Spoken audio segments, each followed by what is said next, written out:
Hi, this is an internal review of the T9 purchased from MerryMobiles.com.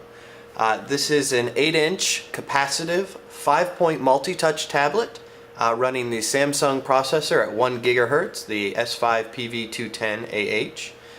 It has 512 megabyte of DDR2 RAM and it has a 4 gig internal storage. So the T9 itself, 8-inch capacitive, 4x3 format, 800 by 600 resolution. You've got a nice back button and a camera here, also possibly some light sensors. And I just want to start out by saying this device is built like a tank. It's a hard kind of glass screen and the back is metal. So it does come in a bit heavy. Also the edges can be a little sharp, but it's built well. So let's go ahead and see about getting inside. It's actually a real easy device to open up and get in. You don't have to do snaps like the mid-816, so there's not any real worry of damage to open it up, but getting to the internal micro SD is a little more challenging. Important detail, the internal ports, or not the internal, the external ports here. You start with, you have the microphone, headphone, right here you have the micro SD and possibly a 3G SIM slot. Here is the mini HDMI, you have mini USB, power button, menu and back, which with some reconfiguring you could possibly change into volume rockers, which would be great. Full-size USB, power, and right here is a little reset switch which comes in handy if you need it. So that's the ports on the side. But on the opposite side of that, there are two screw holes here, or not screw holes, but two screws. So we're going to just take those out, and I've just got your standard little small Phillips head. We're going to put that over there.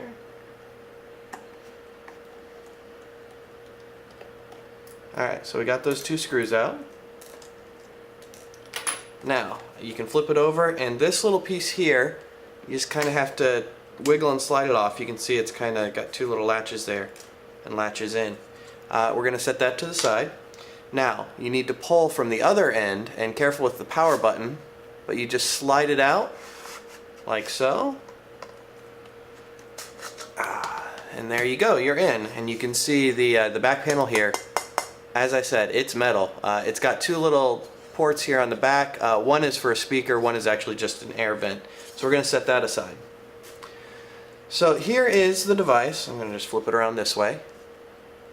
And you'll see we've got a pretty large battery pack on here, and there's also this plastic surrounding edge. There are 5 screws that have to be removed, one here, here, here, and here. So those screws have to be removed to pick up this plastic and to get the battery off so we can get access to the rest of the chips.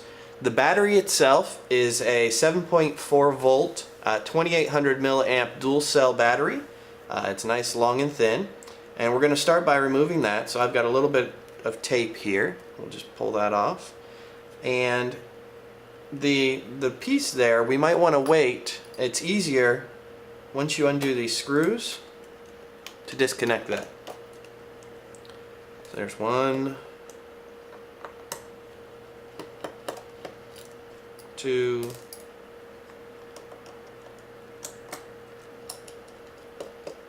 3,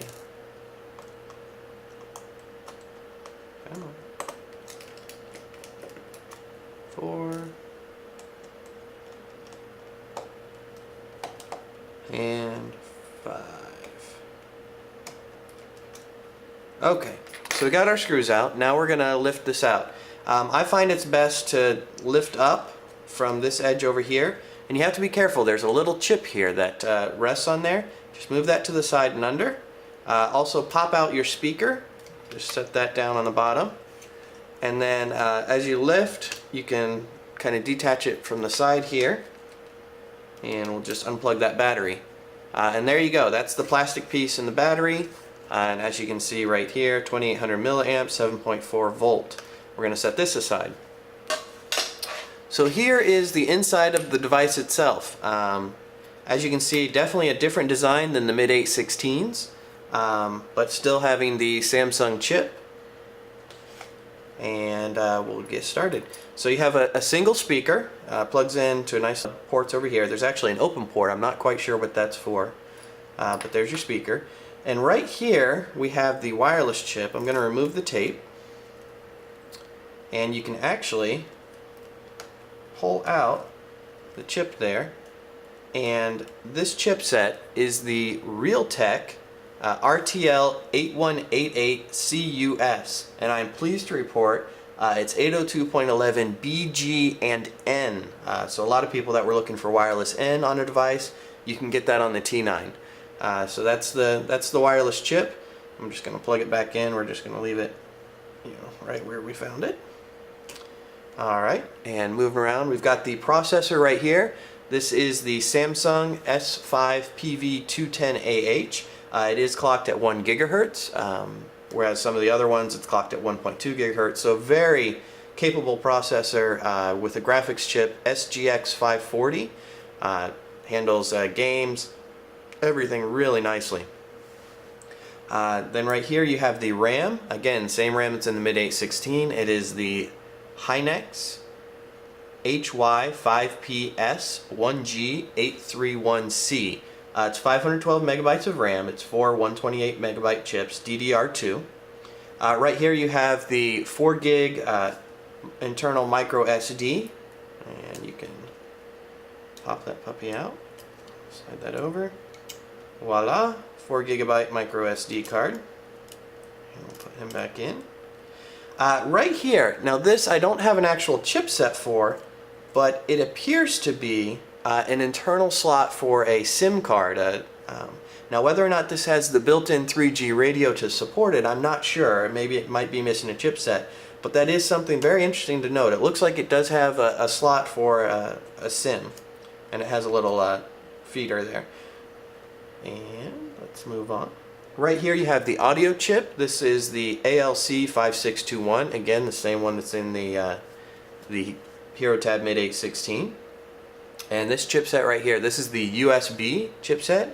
It is the FE1.1S. It's a 2.0 USB. That is a different chipset than the mid-816.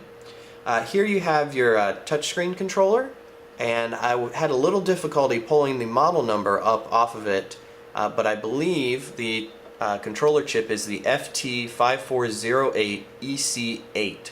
And then this little number here on the bottom of the label is LV-T080T-MNYN813VL1. You can see the touch controls connect in there.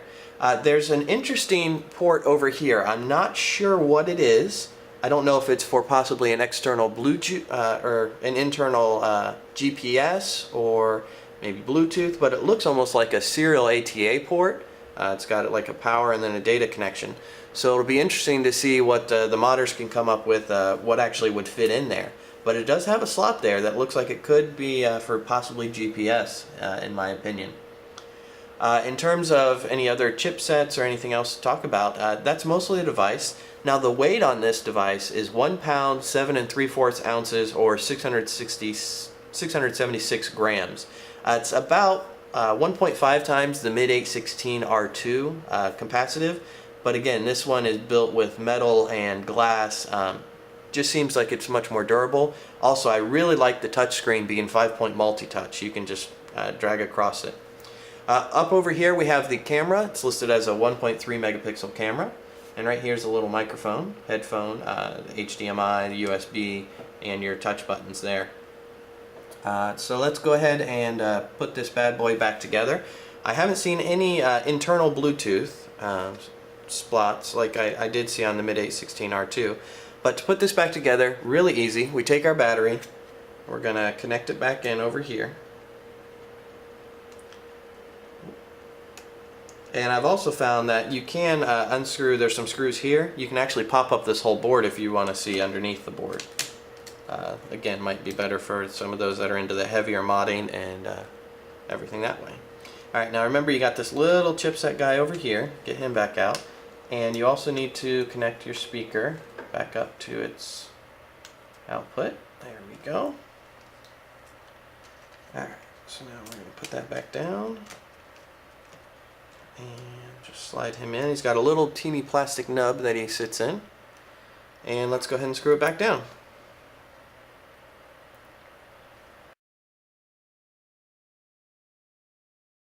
Between this device and the Mid 816 R2, I believe this one's going to become my favorite. Right now it just needs some firmware love. If this could get the Mid 816 firmware, it'd be great. Right now it's running Android 2.2. It would be ideal if it was running 2.3, which I think is very probable that will happen. Alright, we're gonna slide back on our case here. Put that down. And you can see there's two different sizes here, the big and the small. You want the smaller one. And be careful putting this on. You don't want to nip a cable or do anything, funky that way. And you see it can get caught on the tape of the battery. So you just kind of wiggle a little bit, wiggle and slide, and then hold down this cable as you're going over it, and hold down your chipset. And we keep sliding, and then I'm going to just reapply my tape over this just to keep that wire down. And voila. There we go. Back on there. Now we take our plastic piece here, put that on, snap it in, and grab our screws. And put those back in. One.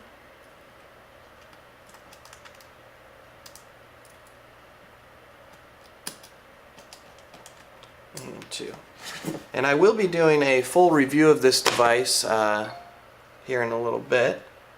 But for now, we'll just get this internal, and I'll also do a firmware update video because we do have the current stock firmware. Alright, so the device is booting up.